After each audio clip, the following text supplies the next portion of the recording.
Грешка. Врската со базата на податоци не успеа. Националната онлайн платформа падна на првиот тест. 30.000 ученици утрово се обиделе да се вклучат, ама безуспешно. Оние, повеќе срекните, успеале да се логираат, но за кратко. Многу брзо системот ги исфрлил.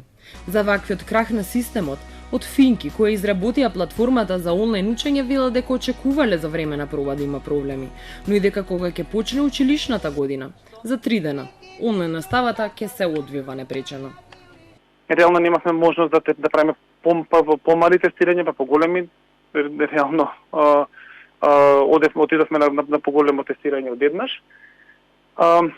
Изминатиот период кога се одвива обуките на наставниците, немаше испад, имаше еднаш само во текот на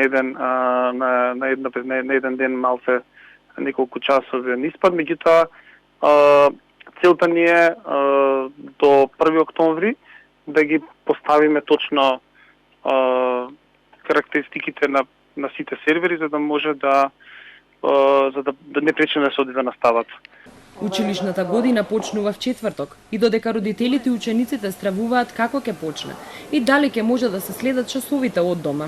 Од МОН излегоа со кратко соопштение дека тестирањата ќе продолжат и во наредните денови, за во иднина да нема проблеми со пристап до платформата.